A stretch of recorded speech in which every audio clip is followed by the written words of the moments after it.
Question है GST refund. GST refund के कई रीजन हो सकते हैं। लाइक आपने एक्सेस कैश डिपॉजिट कर दिया, आपके इलेक्ट्रॉनिक कैश लेजर में कुछ पड़ा हुआ है, वो यूटिलाइज नहीं हो रहा एंड आपको लगता है कि मैं उसे विड्रॉल करना चाहता हूं, यू कैन। सिमिलरली अगर आप एक्सपोर्ट कर रहे हैं, भले ही एक्सपोर्ट गुड्स का हो या सर्विसेज का हो, तब आप रिफंड ले सकते हैं। एक्सपोर्ट के केस में आपका दो तरीका होता है कि या तो ऑन पेमेंट ऑफ आईजीएसटी कर दो, या लेटर ऑफ अंडरटेकिंग अगर आप फर्निश कर देते हो तो उस केस में क्या है, आप विदाउट पेमेंट ऑफ आईजीएसटी भी एक्सपोर्ट कर सकते हैं। इन दोनों सिचुएशन में, सिचुएशन नंबर 1 में आप किस चीज का रिफंड मांगेंगे? सर जो टैक्स मैंने पे किया है।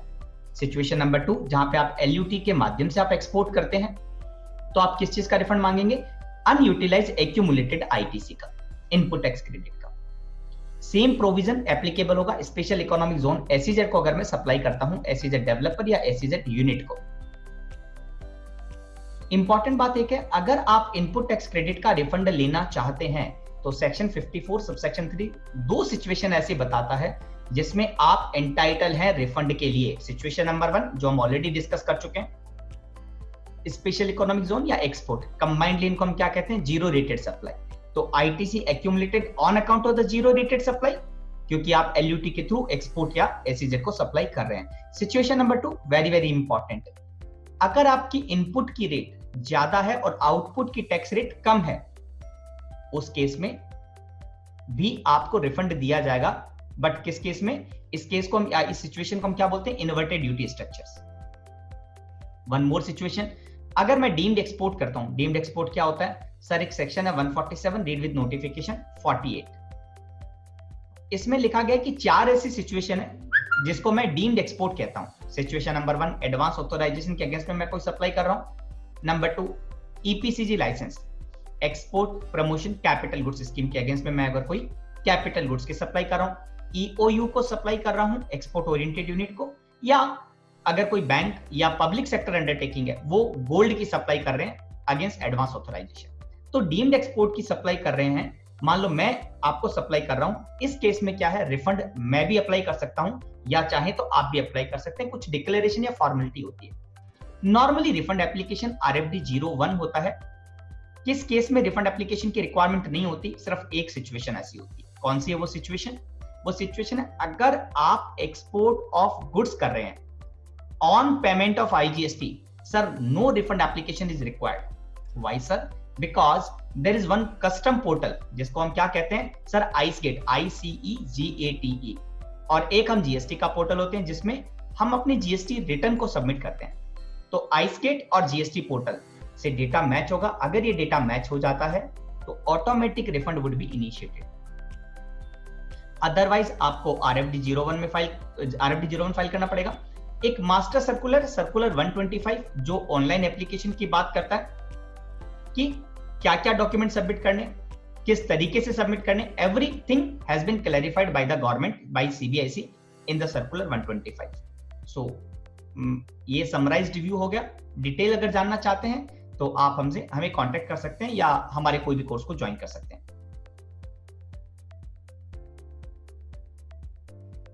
रिवर्स चार्ज मैकेनिज्म आरसीएम क्या प्रोविजन है जीएसटी में? इन शॉर्ट अगर हम बात करें, रिवर्स चार्ज का मतलब क्या होता है कि मान लो मैं सप्लायर हूं, आप रेसिपिएंट हैं, तो अगर मेरा ट्रांजैक्शन, अगर रिवर्स चार्ज नोटिफिकेशन में कवर है तो क्या होगा? इसके ऊपर टैक्स पे करने की रिस्पॉन्सिबिलिटी आपकी है।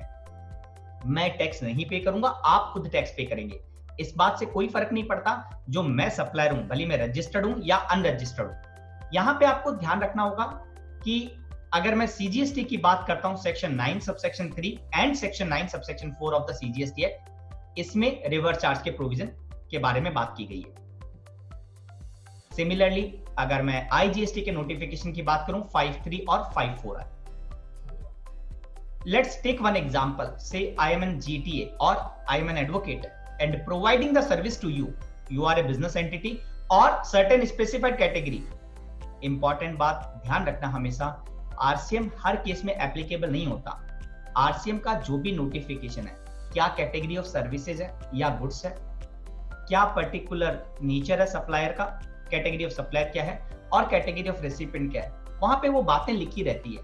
उन सभी कंडीशन के फुलफिल होने के बाद में आप कह सकते हैं उस ट्रांजैक्शन के ऊपर आरसीएम एप्लीकेबल होगा, रेसिपिएंट टैक्स पे करेगा। तो हम एग्जांपल की बात करें कि सपोज करो मैं जीटी हूं या मैं एडवोकेट हूं या मैं कोई भी कैटेगरी का पर्सन हूं जहां पे आरसीएम एप्लीकेबल है और मैं आपको सप्लाई दे रहा हूं, इस केस में टैक्स आप पे करेंगे। नोटिफिकेशन सर्विस के केस में 13/2017 है और गुड्स के केस में नोटिफिकेशन नंबर 4/2017 है। काफी चेंजेस हुए हैं, बार बार एडिशन डिलीशन कुछ हुआ है। एक बात और, रिवर्स चार्ज के केस में ये बात ध्यान रखना कि जो रेसिपिएंट है उनको आईटीसी मिलेगा subject to the condition of 16, but उस केस में आपको क्या डॉक्यूमेंट भी बनाना होगा। उस डॉक्यूमेंट को हम क्या कहते हैं sir? Self invoice. Self invoice कहां पे लिखा है ये provision? Sir section 31 subsection 3 clause F में लिखा गया है सीजीएसटी एक्ट के। आप सेल्फ इनवॉइस बनाएंगे, गवर्नमेंट को टैक्स पे करेंगे और आप उस ट्रांजैक्शन की आईटीसी लेंगे। 9(4) के बारे में अगर मैं थोड़ी बात करूं, 9(4) पहले ब्रॉडली एप्लीकेबल था, ये काफी लार्ज इसका एप्लीकेशन था। कोई भी सप्लाई जो कि टैक्सेबल है, चाहे गुड्स और सर्विसेज हो, अगर सप्लायर अनरजिस्टर्ड और रेसिपिएंट रजिस्टर्ड है तो ट्रांजैक्शन के ऊपर रिवर्स चार्ज एप्लीकेबल होता है। ये बात 12 अक्टूबर 2017 तक एप्लीकेबल थी।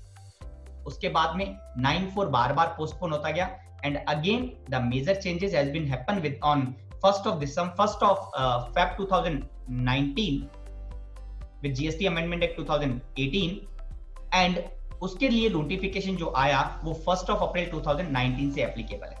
आज की तारीख में अगर मैं 9(4) की बात करूं तो 9(4) सिर्फ रियल एस्टेट सेक्टर के लिए एप्लीकेबल है। एक नोटिफिकेशन आया है, उस नोटिफिकेशन को आप रेफर कर लेना। तो other than real estate sector, जो पहले हम कोई भी सप्लाई जो 5,000 रुपए से ऊपर होती थी उसके ऊपर रिसिपिएंट टैक्स पे करता था अंडर रिवर्स चार्ज, वो कॉन्सेप्ट अब एप्लीकेबल नहीं है। Question is ITC rules and GST on custom. तो इस क्वेश्चन का अगर मैं आंसर करूं, हम सभी जानते हैं सर अगर मैं गुड्स इंपोर्ट करता हूं जिसके ऊपर मुझे कस्टम के अकॉर्डिंग टैक्स पे करना होता है, basic custom duty, social welfare cess and GST. वो जीएसटी कौन सा होता है? आईजीएसटी। वो पे, उसका वैल्यूएशन का पैटर्न तरीका सब कौन डिसाइड करेगा? सर कस्टम एक्ट डिसाइड करेगा। जितना हम जीएसटी पे करेंगे उसका हम आईटीसी ले सकते हैं या नहीं ले सकते, ये हमें कौन बताता है? सर सेक्शन 16 सबसेक्शन 2 कहता है कि सर आपके पास वो प्रिस्क्राइब्ड डॉक्यूमेंट होनी चाहिए। प्रिस्क्राइब्ड डॉक्यूमेंट रूल 36 में बताया गया है। रूल 36 में अगर मैं लिस्ट ऑफ डॉक्यूमेंट को रिकॉल करूं तो वहां पे with respect to the custom वो बिल ऑफ एंट्री और any similar document, bill of entry और any similar document which is prescribed in the Custom Act for the purpose of assessment of IGST. So bill of entry हो सकता है या कोई और similar document हो सकता है। तो मेरे पास में क्या हुआ, अगर मुझे आईटीसी लेनी है तो हमारे पास में वो डॉक्यूमेंट होना चाहिए, that is bill of entry. And obviously in the course और फर्दरेंस ऑफ बिजनेस तो होना ही चाहिए। जो भी ट्रांजेक्शन मैं कर रहा हूं वो ट्रांजेक्शन मेरा इन द कोर्स और फर्दरेंस ऑफ बिजनेस होना चाहिए। So this is my answer. For detail, you can refer the section 16. Read with rule 36. Very interesting question. मैं आप सभी लोगों के लिए क्वेश्चन रीड कर देता हूँ। HO is paying the GST and its branch having the lot of ITC. क्या ये पॉसिबल है कि HO उस क्रेडिट को यूज कर सके? Sir, we all know that concept in the GST is one PAN multiple GSTN is called as a distinct person. तो head office का जीएसटी नंबर अलग होगा, ब्रांच का जीएसटी नंबर अलग होगा। तो जीएसटी बट इनका परमानेंट अकाउंट नंबर सेम है। इनको क्या कहा जाएगा? Sir distinct person. Distinct person के ट्रांजैक्शन के लिए आपको दो चीजें ध्यान रखनी होगी। पहला ध्यान मैं आपको बताता हूं, शेड्यूल 1 पैरा 2 क्या कहता है? अगर कोई डिस्टिंक्ट पर्सन के बीच में कोई भी सप्लाई हो, चाहे वो गुड्स की हो या सर्विस की हो, वहां पे सर्विस वर्ड भी कवर है, चाहे सप्लाई गुड्स की हो सर्विस की हो, विद द रिलेटेड पर्सन और distinct person, in that case there has to be the transaction should be considered as a supply and उसके लिए मुझे टैक्स इनवॉइस इशू करना पड़ेगा। तो एक तरीका, आपको पहले फैक्ट देखना पड़ेगा, क्या ब्रांच कोई सप्लाई कर रहा है हेड ऑफिस को, भले इस गुड्स की जरूरी नहीं है, even service is also counted. Second point, दूसरा तरीका है कि ब्रांच अपने आप को आईएसडी के रूप में रजिस्टर्ड करवा ले और उस केस में फिर वो क्रेडिट ट्रांसफर कर सकता है, but this is only possible as per the prescribed rule and there has to be some common services which can be apportion. सिर्फ मालाफाइड इंटेंशन या जस्ट कोई रिलेशन नहीं है, कोई सप्लाई नहीं है या कोई कॉमन यूज नहीं है, बट फिर भी मैं ट्रांसफर करता हूं तो penalty provision would be attracted.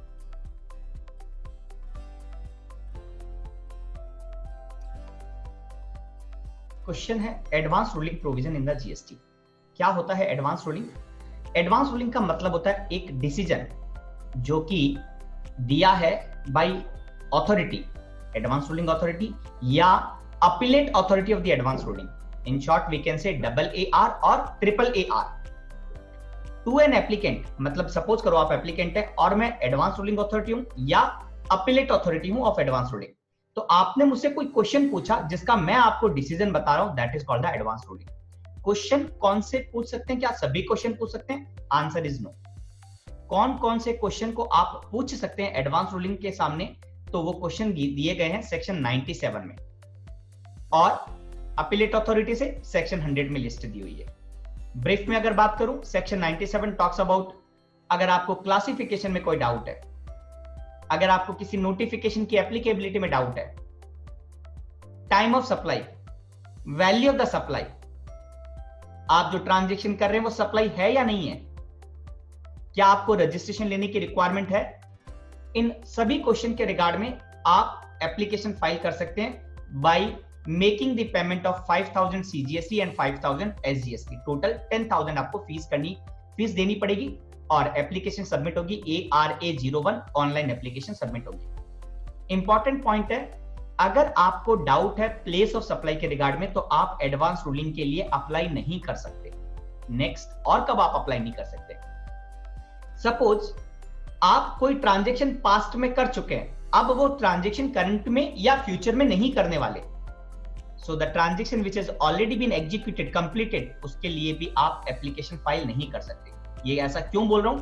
Again मैं डेफिनेशन को रिकॉल करवाता हूं। वहां पे लिखा है on the question specified in the particular section in relation to the supply goods की भी हो सकती है या सर्विस की भी हो सकती है, बीइंग अंडरटेकन और प्रपोज टू बी अंडरटेकन।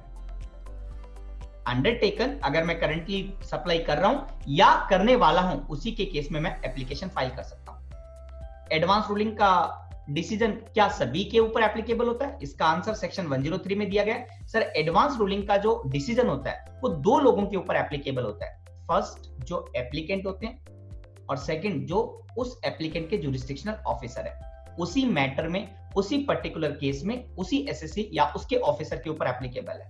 कहने का मतलब कि अगर किसी कोई एडवांस रूलिंग में मैं सेम टाइप का बिजनेस कर रहा हूं बट मैंने अप्लाई नहीं किया, किसी और ने अप्लाई किया, उसका डिसीजन क्या मुझे ध्यान रखना है? Answer is no, binding in the nature नहीं है। सो ब्रीफ में मैंने आपको एक्सप्लेन कर दिया।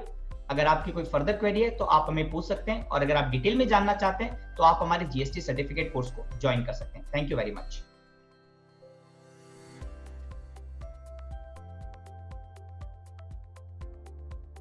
Question, salary paid by the company to the director other than sitting fees attract GST under RCM. To understand these questions, let's convert in an example. I, Arun, working in your company. You are a company and you are paying the remuneration to me. Question is whether you need to pay the tax under reverse charge for this remuneration part. To answer these questions, we need to understand in which capacity director is receiving the remunerations. I can be the executive director for your company or I can be the non-executive director or independent director for your company. If the company are paying to me in the capacity of the executive director, it will not be chargeable to GST at all. So therefore no question of reverse charge. It will be covered in the Schedule 3 Para 1 employer-employee relationship because the executive director, they are not providing any services. Basically, they are the employee of the company. And also, the TDS will be deducted as a salary in the Income Tax Act. Second, if I am a non-executive director or the independent director and I am getting some remunerations or any amount by the company, this will definitely be chargeable to GST under reverse charge by way of entry number 6 of RCM notification number 13/2017.